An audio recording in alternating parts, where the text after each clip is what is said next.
Fans are excited about Travion Henderson and Evan Pryor. Master Teague's a good back. Marcus Crowley, we haven't seen much from. Mayan Williams contributed last year. But do we believe, and it's tough to put this much on two guys that have never carried a football at this level, but do we expect those guys to be just at a different level once they hit their stride? Go ahead, Tone. I will not be surprised if Travion Henderson is starting by the end of the year. I don't expect it because there are so many guys in front of him, but they are both different than pretty much anything Ohio State has. I've said it before here. I think Evan Pryor reminds me of Travis Etienne. That's the kind of back that he reminds me of. Can also catch the ball. Travion Henderson is some like to say he reminds them of Reggie Bush, and I wouldn't necessarily disagree with that. And Ohio State just doesn't have guys like them, but I think the guys they do have are still pretty good. I think there's a place for Master Teague. If he is the starting running back, is he limiting Ohio State? I think that there's an argument there because he can do so much, but he has limitations. Now, he was coming back from an Achilles injury last year, and he'll be better this year than he was last year. And they need a more agile guy, and that he should be that, or should be more agile than he was. So there's that.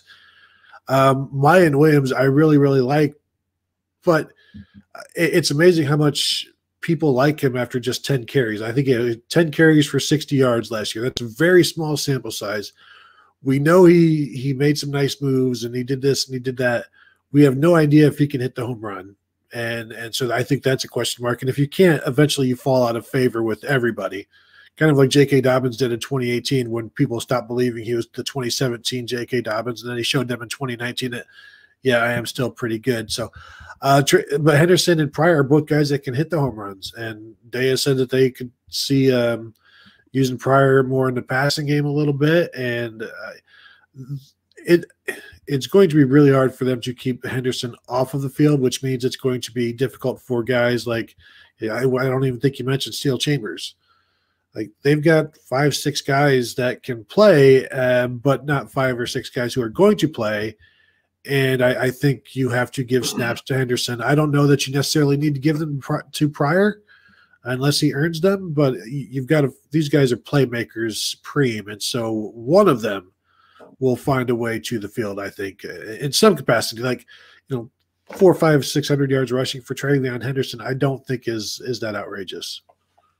I think it's good that they've restocked the position. I think they've got a lot of options, and I don't think they're going to hesitate to use them. I think that Teague is going to be the guy to open the season if he's healthy and everything else is equal. I think he's going to get the first shot at it, but that's not a blank check to not be a difference maker, all season long. They're not going to wait around. They're going to go to the hot hand, I think. And if Henderson can get in there and make some early inroads and do some things, then he's going to play. Again, they're not looking for guys that are gamers, although that kind of runs counterintuitive. You want everybody to be a quote gamer, but they need guys who will put the work in and earn the coach's trust in practice and master the position. That's what they're looking for. And sometimes young guys come in and don't necessarily understand that. They think, and particularly guys that didn't get to play last year. I mean, not getting to play as high school seniors for some of these guys could work to their detriment a little bit. But at the same time, they should be fresh, and perhaps it doesn't. So I don't know. I'm kind of torn on the whole thing. Again, I'm not going to get wrapped up in the name of the player. I just need to see the production. And I have no doubt that if somebody's an impediment to what they need to do offensively, they're going to move that player out of there and get somebody in there who can do it. So I don't have any doubt about that. They've shown that they're going to play the best players. They this idea of somebody getting a spot by default is just not in Ryan Day's makeup. I mean, they're playing the best guy. There's no way they're playing somebody by default. And you saw Trey Sermon eventually take that job.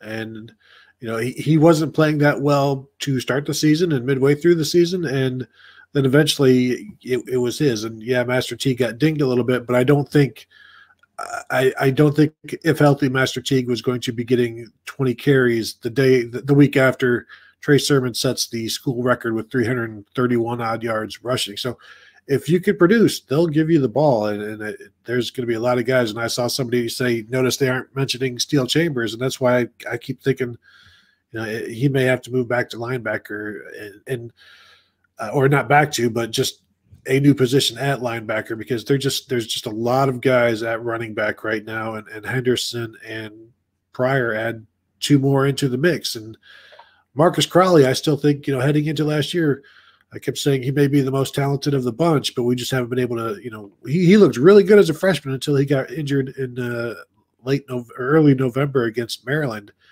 and then just finally got back the last week of the season against Alabama. So we have no idea like what he looks like at this point. Expect him to be better than he was at the end of last year, but he's a guy that we shouldn't forget about as well. He was like the player of the year in the state of Florida, which I don't know, you know, it's a pretty decent high school football state. So when you are the player of the year in that state, that says something to me.